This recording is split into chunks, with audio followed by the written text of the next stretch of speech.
అందరికీ నమస్కారం. అంబటి రాంబాబు గారు అయితే ఇప్పుడు బెయిల్ రావటం జరిగింది. సో జైలు నుంచి కూడా బయటకు వచ్చారు. అయినప్పటికీ కూడా గుంటూరు మాత్రం రావడం లేదు. సో ఎందుకంటారు? భయపడ్డారంటారా? ఒకసారి డిస్కస్ చేసే ప్రయత్నం చేద్దాం. ప్రస్తుతం మనతో political analyst, senior journalist Sesha Rao గారు ఉన్నారు. వెల్కమ్ చేద్దాం. హలో సార్, నమస్కారం. నమస్తే. గుంటూరు ఎందుకని రావట్లేదంటే రాజమండ్రి వదిలి గుంటూరు వస్తున్నాడు, ఇవాళ వస్తున్నాడు. కానీ ఆయనకి బెయిల్ వచ్చింది ఎప్పుడు? 18వ తారీఖు వచ్చింది. 18వ తారీఖు బెయిల్ మీద బయటకు వచ్చాడు. బయటకు వచ్చి ఆయన ప్రెస్ మీట్ పెట్టి ప్రెస్లో కూడా మాట్లాడారు అక్కడ రాజమండ్రిలో. మరి రాజమండ్రి నుంచి ఆయన నేరుగా గుంటూరు రావాలి కదా. మరి నిన్న గుంటూరు 18వ తారీఖు ఎందుకు గుంటూరు రాలేదు? దాదాపు 3-4 గంటల ప్రాంతంలోనే ఆయన బెయిల్ మీద రిలీజ్ అయిపోయాడు. రిలీజ్ అయిపోయి ఒక గంట సేపు ఆయన్ని మీడియాతోటి మాట్లాడాడు. ఆ తర్వాత నేరుగా గుంటూరు వాళ్ళ ఇంటికి వచ్చేస్తారు అనుకున్నారు అందరూ. కానీ ఆయన రాజమండ్రిలోనే ఉండిపోయాడు. ఎందుకున్నారు అని అంటే, బెయిల్ మీద విడుదలైనటువంటి అంబటి రాంబాబు గారిని జైల్లో ఉన్నప్పుడు జగన్మోహన్ రెడ్డి గారు ఏమన్నారు? కాపు టైగర్ అన్నాడు. సో కాపు టైగర్ అని చెప్పేసి అన్నాడు ఆయన. మరి టైగర్ని చేయాలిగా. టైగర్ని చేయాలంటే ఏం చేయాలి? అంబటి రాంబాబు గారిని అనవసరంగా అరెస్ట్ చేశారు ఈ ప్రభుత్వం, జైల్లో ఉంచారు 18 రోజుల పాటు. ఆ 18 రోజులు జైలు జీవితం గడిపి బయటకు వచ్చింది సింహం లేదంటే పులి, టైగరు అని చెప్పి చూపించాలి ప్రజలకి. చూపించాలంటే ఏం చేయాలి? పెద్ద ఎత్తున ర్యాలీ పెట్టాలి. దారి పొడవునా వైఎస్ఆర్ కాంగ్రెస్ పార్టీ శ్రేణుల్ని అడుగడుగున ఉండేలాగా చేయాలి. దానివల్లే లేట్ అవుతుందంట. అప్పుడు టైగర్, కాపు టైగర్, మామూలు టైగర్ కాదు, కాపు టైగర్ బయటకు వచ్చింది. సో పబ్లిక్ అందరూ ఎదురు చూశారు. పబ్లిక్ బాగా ప్రభుత్వానికి వ్యతిరేకంగా ఉన్నారు. ఈ టైగర్ని లోపల పెట్టినందువల్ల టైగర్ బయటికి రాగానే ఒక్కసారిగా ప్రజలందరూ బయటకు వచ్చేసి దాన్ని చూడటానికి బయటకు వచ్చారు ఆ టైగర్ని అని చెప్పి భావించాలి. సో అందుకని రాజమండ్రిలోనే ఆయన్ని నిన్నంతా ఉంచేసి ఇవాళ రాజమండ్రి నుంచి ఒక పెద్ద ర్యాలీగా గుంటూరుకు తీసుకొస్తున్నారు అని చెప్పేసి ఇప్పుడు మీడియాలో వస్తున్నటువంటి న్యూస్. లేదంటే రాజమండ్రిలో బెయిల్ మీద విడుదలైనప్పుడు, బెయిల్ ఇచ్చినప్పుడు విడుదలైన వెంటనే గుంటూరు రావాలి కదా. ఇవాళ ప్రకాశం బ్యారేజ్ దగ్గర నుంచి గుంటూరు దాకా పెద్ద ర్యాలీ పెట్టారంట. పెద్ద ఎత్తున ర్యాలీ పెట్టారంట, ప్లాన్ చేశారు. అంటే అప్పటికప్పుడు ర్యాలీ ప్లాన్ చేయలేరుగా. నిన్న బెయిల్ మీద బయటకు రాగానే ఆయన వచ్చేసాడు అనుకోండి. ఆయన వచ్చేసి ఆయన పాటికి ఆయన గుంటూరు వెళ్ళిపోయాడు కానీ అనుకోండి, టైగర్ ఎట్ అయింది పిల్లి అనుకుంటారు, పులి కాదు పిల్లి అనుకుంటారు. సో అందుకని దీన్ని టైగర్ అన్నారు కాబట్టి జగన్మోహన్ రెడ్డి గారు టైగర్ లెవెల్లో ఎలివేషన్ ఇవ్వాలి. ఆ ఎలివేషన్ ఇవ్వడానికి టైం కావాలి. టైం కావాలి కాబట్టి నువ్వు రాజమండ్రిలో ఉండు ఈ నైట్కి అని చెప్పేసి నైట్ ఉంచేశారు. అయితే అంబటి రాంబాబు గారు బెయిల్ నుంచి బయటకు వచ్చిన తర్వాత జైల్లో నేను బ్రహ్మాండంగా ఉన్నాను, ఫుల్ హ్యాపీగా ఉన్నాను, ఎంజాయ్ చేశాను అని చెప్పారు. చాలా హ్యాపీగా నేను చాలా ఎంజాయ్ చేశాను 18 రోజుల పాటు. కాకపోతే నేను ఒకసారి బాత్రూంలో పడ్డాను. అంటే అక్కడ దెబ్బ తగిలింది. దెబ్బ తగిలినప్పుడు జర్నలిస్టులు అడిగారు ఏంటి దెబ్బ అని. నేను అక్కడ బాత్రూంలో పడ్డాను. మామూలుగా అయితే మన డబ్బు ఉన్నోళ్ళం కదా, కొంచెం ఖరీదైనటువంటి తిండి తింటాము, మంచి తిండి తింటాము. అక్కడ అది దొరకలేదు, అది తెప్పించుకోవాలని చెప్పి ప్రయత్నం చేసాం, జడ్జి ఒప్పుకోలేదు. అయినా ఇక్కడ తింటున్నాం. ఆ బాత్రూమ్స్ కూడా మన ఇంట్లో ఉన్నప్పుడు ఉన్నట్టు ఉండవు కదా, అక్కడ కొంచెం ఇరుగ్గా ఉంది, అక్కడ జారి పడ్డాను నేను, అందుకే దెబ్బ తగిలింది అని చెప్పాడు ఆయన.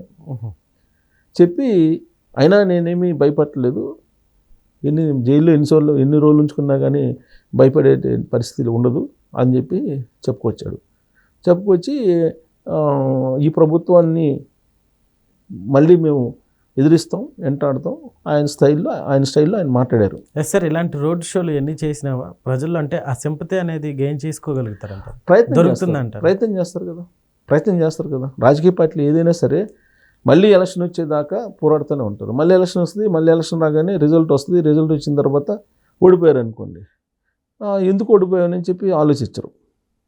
మేము ప్రజలందరూ ఆ వైపే ఉన్నారు, కానీ ఈవీఎం మిషన్లో ఏదో జరిగిందని చెప్పి చెబుతారు. ఈవీఎం మిషన్లో ఏదో జరిగింది, లేకపోతే మేము గెలిచి ఉండేవాళ్ళమే. ఎందుకు పబ్లిక్ ఓడిచ్చారు అనేటువంటి భావన వెళ్తే ఇంకా బలహీన పడిపోతారు. అందుకని ఒక అనుమానం క్రియేట్ చేయాలి. ఒక అనుమానం క్రియేట్ చేస్తే ఈవీఎంలో ఏదో జరిగిందంట అందుకు ఓడిపోయారు అని చెప్పేసి అనుకోవాలి. బలంగానే ఉన్నారు కానీ ఈవీఎంలో ఏదో జరిగింది అందుకని ఓడిపోయారు అని చెప్పి, అంటే అలా మేము బలంగా ఉన్నాము అని చెప్పి చెప్పుకోవాలి. ఆ బలంగా ఉన్నామని చెప్పుకోకపోతే మీకు రాబోయే రోజుల్లో పార్టీ బలహీనపడిద్ది, క్యాడర్ నిరుత్సాహపడతారు. ఏ పార్టీ అయినా, నేను చెప్పేది ఒక పార్టీ అని కాదు, ఏ పార్టీ అయినా ఎప్పటికప్పుడు నాయకుడు అధినాయకుడు బూస్టప్ ఇస్తూ ఉండాలి. ఆ బూస్టప్ ఇవ్వకపోతే చాలా కష్టం. ఇప్పుడు జగన్మోహన్ రెడ్డి గారు బయటికి రాగానే ఇప్పుడు జనం ఎందుకు వస్తున్నారు? వస్తారా జనం? లేదు. జనానికి ఏం పని లేదా? జనం డబ్బులు ఇస్తే తీసుకొస్తే వస్తారు. రాజకీయ పార్టీల పరిస్థితి ఎలా ఉందంటే ఇప్పుడు ఏ మీటింగ్ పెట్టినా కానీ జనాన్ని దోడలేదు. దానికి సంబంధించి కొంతమంది వీళ్ళు ఉన్నారు తీసుకొచ్చేవాళ్ళు. ఇది పొలిటికల్ పార్టీస్కి తీసుకొచ్చేటువంటి కాంట్రాక్టర్స్ ఉన్నారు. ఆ కాంట్రాక్టర్ డబ్బులు ఇస్తే ఆ కాంట్రాక్టర్ ఎంతమంది కావాలి? ఒక 500 మంది కావాలి. సో ఒక 500 మందికి ఎంత అవుతుంది ఇచ్చేస్తాడు డబ్బులు. ఆ కాంట్రాక్టర్ తీసుకొస్తాడు. అందుకే మీటింగ్కి వచ్చినటువంటి వాళ్ళు మాకు డబ్బులు ఇవ్వలేదని చాలా సందర్భాల్లో ధర్నాలు చేస్తుంటారు. ధర్నాలో నిరసనలు వ్యక్తం చేస్తుంటారు. కారణం ఏంటంటే ఆ తీసుకొచ్చిన కాంట్రాక్టర్ ఎటో వెళ్ళిపోతాడు. అప్పుడు ఈ ప్రాబ్లమ్స్ వస్తుంటాయి. సో కాబట్టి జనాలేమి వాళ్ళ పనులు వాళ్ళకు ఉంటాయి కదా. జగన్మోహన్ రెడ్డి గారిని చూడటానికో ఇంకోళ్ళని చూడటానికో వీళ్ళు రెడీగా ఉంటారా? ఎవరి పనులు వాళ్ళు ఉంటారు. ఇప్పుడు కోర్ క్యాడర్ ఎవరైతే ఉంటారో వాళ్ళు తప్ప నీకు 90% పీపుల్ వాళ్ళ పనులు వాళ్ళు చేసుకోకపోతే వాళ్ళకి గడవాలి కదా. సో కాబట్టి వాళ్ళు ఎలివేషన్ ఇవ్వాలంటే టైం కావాలి. తీసుకురావాలి జనాలను తీసుకురావాలంటే టైం కావాలి. అందుకని రాత్రి గుంటూరు రావాల్సినటువంటి అంబటి రాంబాబు గారు ఇవాళ విజయవాడ వచ్చి విజయవాడ జగన్మోహన్ రెడ్డి గారు ఉన్నారు కదా. ఇప్పుడు అక్కడి నుంచి మీకు ప్రకాశం బ్యారేజ్ నుంచి పెద్ద ఎత్తున ర్యాలీగా వెళ్ళాలి. ఎక్కడికి? గుంటూరు వెళ్ళాలి వాళ్ళింటికి. ఈ లోపల కాపు వ్యతిరేక నినాదాలు చేయాలి.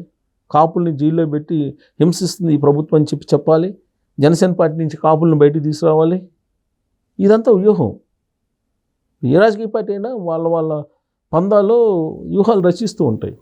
దాంట్లో సార్ జగన్మోహన్ రెడ్డి గారు అంటే కాపు సంఘాలని కాస్త హైలైట్ చేస్తున్నట్టు కనిపిస్తుంది అంటే ఏమంటారు? అవసరాన్ని బట్టి కాపు సంఘాలను హైలైట్ చేస్తారు ఎవరైనా. నేను జగన్మోహన్ రెడ్డి గారు అని కాదు, ఇప్పుడు ప్రతిపక్షంలో ఉన్నారు కాబట్టి ఖచ్చితంగా అధికారంలో రావడానికి ప్రయత్నం చేస్తారు. దాంట్లో భాగంగా కాపు సంఘాలను ఎలివేట్ చేస్తారు. కాపు సంఘాలకు సంబంధించినటువంటి వాళ్ళతో మాట్లాడతారు. జోగి రమేష్ గారిని చూపించి బీసీలని ఎలివేట్ చేసే ప్రయత్నం చేస్తారు. సో ఈ ర్యాలీ ద్వారా ఖచ్చితంగా మేము బలంగా ఉన్నాం అనేటువంటిది పార్టీ నుంచి ఒక సంకేతం తీసుకెళ్ళడానికి ప్రయత్నం చేస్తూ ఉంటారు. ఇప్పుడు జగన్మోహన్ రెడ్డి గారు బయటకు వచ్చినప్పుడు కూడా జనాలను తీసుకొస్తారు కదా. ఇప్పుడు ఎక్కడ దాకా చిన్న ఎగ్జాంపుల్ చెప్తాను నేను. కోర్టుకు హాజరు కావడానికి ఆ మధ్యకాలంలో హైదరాబాద్ వచ్చారు. గన్నవరం అక్కడి నుంచి మన బేగంపేట ఎయిర్పోర్ట్లో దిగాడు. బేగంపేట ఎయిర్పోర్ట్లో దిగగానే కోర్టు దాకా మీకు జనాలు ఉన్నారు, ఫుల్గా ఉన్నారు వచ్చేంత వరకు. మరి ఈ జనాలు కోర్టు నుంచి మళ్ళీ ఎయిర్పోర్ట్కి వెళ్ళేటప్పుడు కూడా ఉండాలిగా. మరి ఒక్కళ్ళు వెళ్ళారా? మరి ఆయన వచ్చేటప్పుడు ఉన్నారు, రోడ్డు పొడవునా జనాలు ఉన్నట్టు చూపించారు. మరి కోర్టు వాయిదా పడి కోర్టులో హాజరయ్యారు. వెళ్ళిపోయేటప్పుడు బేగంపేట ఎయిర్పోర్ట్కి మరి అదే జనాలు ఉండాలి కదా. నిజంగా వాళ్ళు జగన్మోహన్ రెడ్డి గారి అభిమానులు లేకపోతే జగన్మోహన్ రెడ్డి గారు చూడటానికి వస్తే వచ్చేటప్పుడు ఉన్నారు జనం రోడ్డు పొడవునా, మరి వెళ్ళేటప్పుడు ఒక్కళ్ళు లేరు. అంటే ఏ రాజకీయ పార్టీ వాళ్ళైనా ఇలా తన లేని బలాన్ని ఉన్నట్టు చూపించుకోకపోతే మనుగడ కష్టం. కాబట్టి ఇప్పుడు ప్రతి అంశాన్ని కూడా జగన్మోహన్ రెడ్డి గారు తనకు అనుకూలంగా మలుచుకుంటాడు. రాబోయే ఎన్నికల్లో మరి నిలబడాలంటే కనుక అప్పుడు దాకా అసలు క్యాడర్ నిలబడాలి, లీడర్లు నిలబడాలి అంటే కనుక బలంగా ఉన్నామని చెప్పి ఎప్పటికప్పుడు అధినేతే ఇలాంటి షోలను చేయాలి. సో ఇప్పుడు అంబటి రాంబాబు గారికి కూడా అలాంటి షోని అని చెప్పి మనం అనుకోవాలి. కాకపోతే పోలీసులు 30 యాక్ట్ పెట్టారు. అక్కడ 30 యాక్ట్ ఉన్నప్పుడు నువ్వు ర్యాలీలు తీయడానికి లేదు. పోలీసులు పర్మిషన్ లేకుండా ర్యాలీలు తీస్తే ఖచ్చితంగా పోలీసులు చర్యలు తీసుకుంటారు కదా. కాబట్టి ఈసారి మళ్ళీ ఇంకో కేసు అంబటి రాంబాబు గారి పైన అయ్యింది. అంబటి రాంబాబు గారిని వీళ్ళంతా ఎక్కువసార్లు లోపలికి పంపిస్తే టైగర్ మీద సింపతి వస్తుంది అని చెప్పి టైగర్ని చేసేస్తారు కదా. ఇప్పుడు కాపు టైగర్ని చేసేసాడు జగన్మోహన్ రెడ్డి గారు. ఆయనేమో నాకు కాపులతో సంబంధం లేదు, నేను కాపు నాయకుని కాదని చెప్పి అంబటి రాంబాబు గారు అంటారు. లేదు నువ్వు కాపు టైగర్ అని చెప్పి జగన్మోహన్ రెడ్డి గారు అంటారు. ఇప్పుడు ఆయనేమో నేను టైగర్ని కాదు, నా అసలు కాపుతో సంబంధం లేదని ఆయన అంటాడు. ఈయనేమో ఎలివేట్ చేసిన ప్రయత్నం చేస్తున్నారు. సో ఇది వర్కౌట్ అవుద్దంటే పోలీసులు అయితే ఖచ్చితంగా 30 యాక్ట్ని ధిక్కరిస్తే కేసు పెడతారు. మళ్ళీ ఇంకో కేసు అవుతుంది. మళ్ళీ అరెస్ట్ చేశారు అనుకోండి, రాజకీయ కక్ష అంటారు. లా అండ్ ఆర్డర్ లేదు రాష్ట్రంలో అంటారు. మళ్ళీ ఒకవైపు లా అండ్ ఆర్డర్ లేదంటారు, ఇంకొకవైపు కేసు పెడతాను రాజకీయ కక్ష అంటారు. ఇది పోలీసులకి కత్తిమేసం వాస్తవమే చెప్పాలంటే. Okay sir, thank you.